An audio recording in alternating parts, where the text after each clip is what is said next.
ഞാൻ doctor Aswathy S, infertility and laparoscopic സ്പെഷ്യലിസ്റ്റാണ്.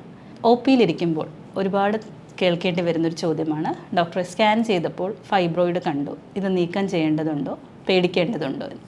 എന്താണ് fibroid അഥവാ ഗർഭാശയമുഴകൾ?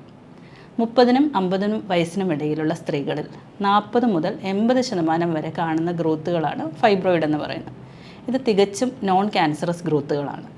ഇതിൽ ക്യാൻസർ ഉണ്ടാവാനുള്ള സാധ്യത 1%-ത്തിലും താഴെയാണ്. അതുകൊണ്ട് തന്നെ എപ്പോഴാണ് ഗർഭാശയമുഴകൾ നീക്കം ചെയ്യേണ്ടതെന്ന് നോക്കാം. ഗർഭാശയമുഴകൾ സാധാരണയായി നീക്കം ചെയ്യേണ്ടി വരുന്നത് ലക്ഷണങ്ങൾ കാണിക്കുമ്പോഴാണ്. ഉദാഹരണത്തിനായി, സാധാരണ വരുന്ന മാസമുറയിൽ അമിതമായ രക്തസ്രാവം ഉണ്ടാകുകയോ, ഇൻ്റർമെൻസ്ട്രൽ ബ്ലീഡിംഗ് അഥവാ ആർത്തവ ചക്രത്തിൻ്റെ ഇടയിൽ ബ്ലീഡിംഗ് ഉണ്ടാവുകയോ, പ്രഷർ സിംറ്റംസ് അഥവാ വയറിനൊരു ഭാരം പോലെ തോന്നുകയോ, മുഴ പോലെ നമുക്ക് വയറിൽ പിടിക്കാൻ പറ്റുന്ന രീതിയിൽ ഉള്ള മുഴകളായി വരികയോ, നടുവേദന, മൂത്രം പോകാൻ തടസ്സമോ, അടിക്കടി മൂത്രം പോവുകയോ, മലബന്ധമോ ഇവയൊക്കെ ഉണ്ടാകുമ്പോൾ മാത്രമാണ് ഫൈബ്രോയിഡുകൾ നീക്കം ചെയ്യേണ്ടത്.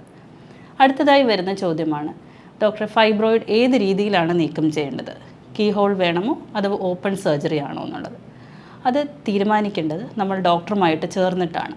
ഇത് ഡിസൈഡ് ചെയ്യുന്നത് ഫൈബ്രോയിഡിൻ്റെ പൊസിഷൻ. ഉദാഹരണത്തിന്, ഗർഭപാത്രത്തിനകത്തോട്ടിരിക്കുന്ന ഒരു മുഴയാണെങ്കിൽ അതിനെ ഹിസ്ട്രോസ്കോപ്പി അഥവാ യോനി വഴി യൂട്രസിനകത്തോട്ട് ഹിസ്ട്രോസ്കോപ്പ് എന്നൊരു ഇൻസ്ട്രുമെൻ്റ് കടത്തിയിട്ടാണ് അത് റിമൂവ് ചെയ്യേണ്ടത്.